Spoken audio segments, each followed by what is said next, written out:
and welcome to the ThinkMHK podcast presented by the Manhattan Area Chamber of Commerce.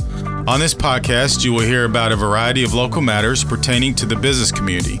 You also hear from local business owners to hear their story and gain valuable business insights. Thanks for tuning in today.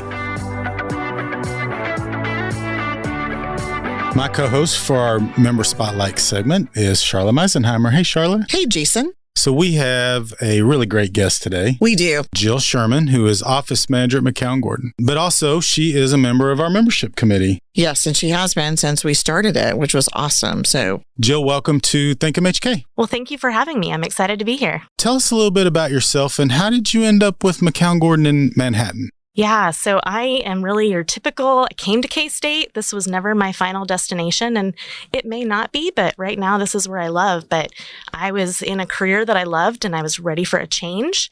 So I reached out to some people in town that I really had some trusted relationships with, and it panned out. They reached out, asked for my resume, and before I knew it, I had an interview. And one day I was like, I don't know much about construction, but here I am, and I couldn't ask for a better company to work for. Well, good. What's your hometown? Great Bend, Kansas. Came to K-State. Why did you decide to come to K-State? Well, the plan was always to go to KU. I was born and raised at Jayhawk. Both of my parents are KU grads.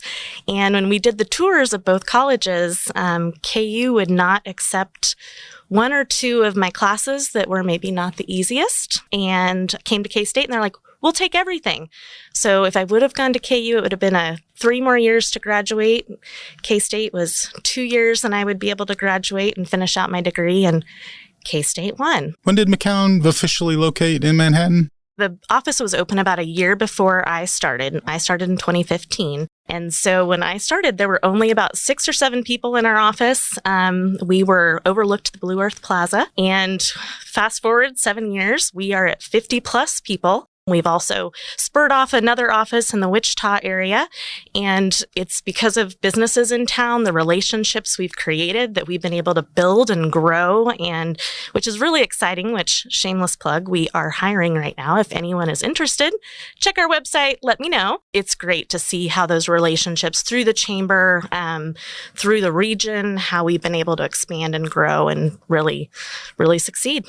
And of course, we didn't really talk about it, but McCown Gordon is a construction company. Commercial construction. Okay. And so you've done a number of pretty significant projects here in the community. What are some of those? We have, yeah. The very first project we did, which spurred our office opening, is the Flint Hills Discovery Center, was one of the first ones in town.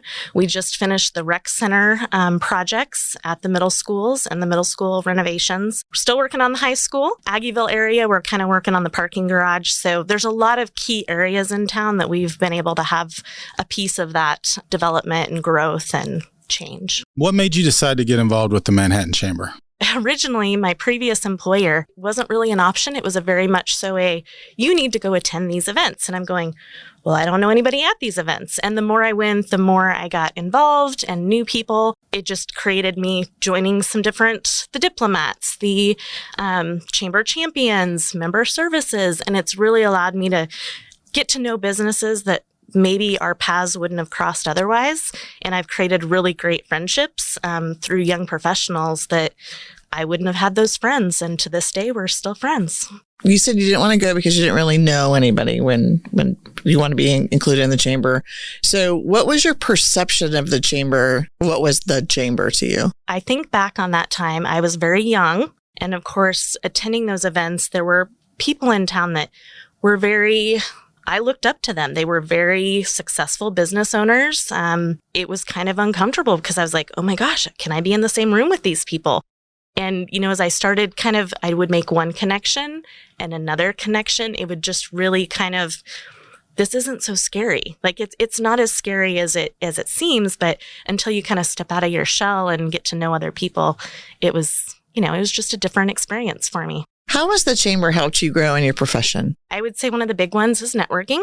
I very much so am an introvert, which sometimes surprises people because I'm not afraid to talk to people that I know. But if I don't know you, I'm very much so on the outskirts of a conversation. And so I think it's helped me in that regard, but it's also helped me connect people. I'll hear somebody say, oh, I really wish I knew so-and-so. And I know the person that I can connect them to because of the chamber. So I think that's been really neat for me. And it's also allowed me to grow in my leadership skills too. As I watch some of these other business owners and how they interact with people, it's helped me interact in my day-to-day as well. What are some of the programs that you have been involved in? You mentioned HYPE or Young Professionals when you started, right? I was part of one of the original Young Professional members, I guess you could say. I was also involved in Chamber Champions, the Diplomats. Tell them what diplomats do. Diplomats, yeah, absolutely. So this one's kind of been fun for me because as a group, we really link arms with a brand new business member and walk them through their first year of being a chamber member. What does that look like?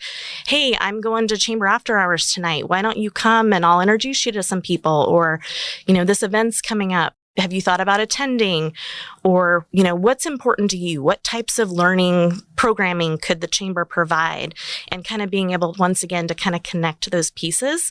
But it's also kind of fun to see their success kind of be your success a little bit. I mean, I'm not going to take credit for it, but, it's fun to see them kind of, step into that room of after hours that you've maybe not been in before. And then a year later, they're working the room just like it was nothing. So obviously you've had a variety of experiences with the chamber. What are some of your favorite? I would say Leaders Retreat is probably one of my favorites, more so for the networking, because you get to see people in a little more relaxed atmosphere than you do in the day-to-day type of programming that we do. But also the Young Professionals, because that's where I met a really great group of my friends that I said earlier, I would not have been friends with them if it hadn't been for Young Professionals.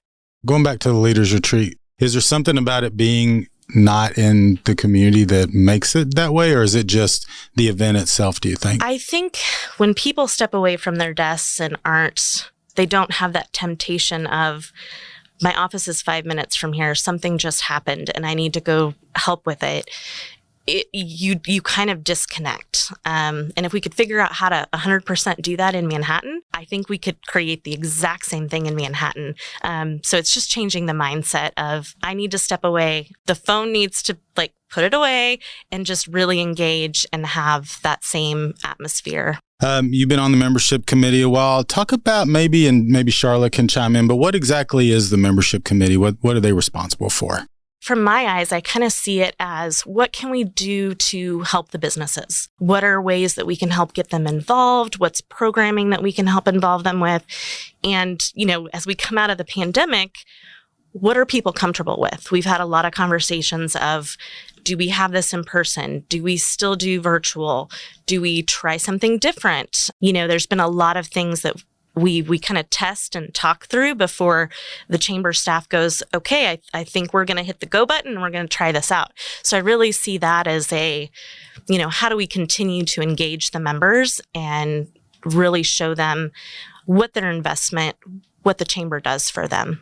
And we call it membership committee, but it's really more of a member services committee, would you say, Charlotte? I mean, you really talk a lot about what we can do to make it more valuable to the members as part of that. And we also do prospecting and we do some other things like that. But there is an awful lot of discussion about return on investment and how to improve that. Right. And then I think the other portion we talk about a lot is so maybe a business owner is involved. How do we get that individual to include their whole office sometimes, or their whole business, or what would be beneficial to them in that aspect? And I think what I'm starting to notice is I'm getting more and more emails from business owners that have said, hey, I need to add so-and-so and so-and-so to our listing, so they're getting communication.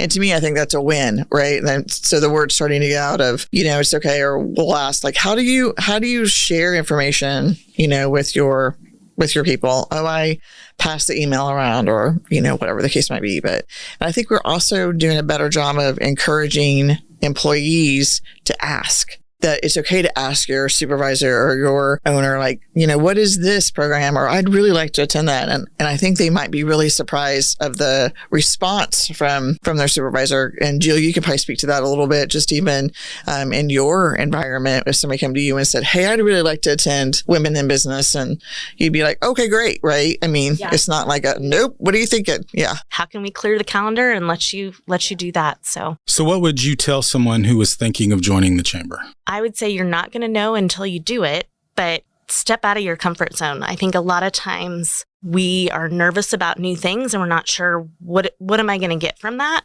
but just really diving in, linking arms with your diplomat. You've got somebody that's going to walk you through that first year.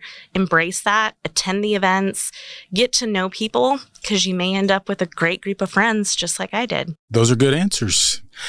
So, Jill, we have on our member spotlight a segment that we call Rapid Fire. And Charlotte's going to ask a series of questions. So do you think you're ready and you think you can handle this? I can do it. Something people often find surprising about you. Well, spoiler alert, I already told you I'm a KU fan, in addition to K-State. My closet has moved more from red and blue to more purple, but the red and blue is still in my closet. I have dual fanship too. It's okay. It's okay. Not of KU, just to clarify, but Well, at least mine's a Kansas school. that's a good point. Best piece of advice you ever received. Do you want to die on that hill? Which sounds very aggressive, but really thinking about, is it worth it? Is it worth it to get all tied up in a knot over, or is it okay to let some things go? What is your guilty pleasure? Cheesecake. Favorite flavor? Usually plain with strawberries. Favorite holiday? Christmas. Hallmark Christmas movies. What is something that you always travel with? A good book. What are you reading now? I am in the process of reading 3 books right now, but my favorite author is Karen Kingsbury. Love her books. Favorite snack? Peanut M&Ms.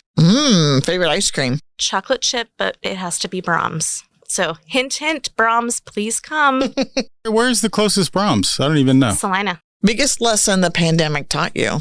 It's okay not to do all the things. Who is someone you look up to? My parents. Oh, great answer.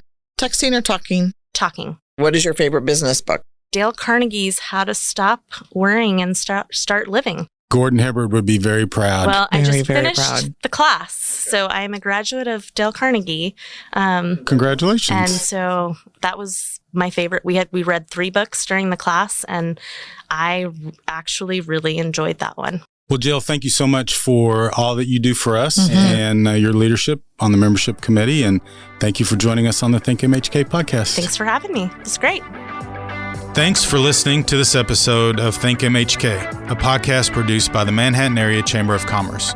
If you enjoyed the ThinkMHK podcast, we'd love for you to subscribe and share it out on your social media channels.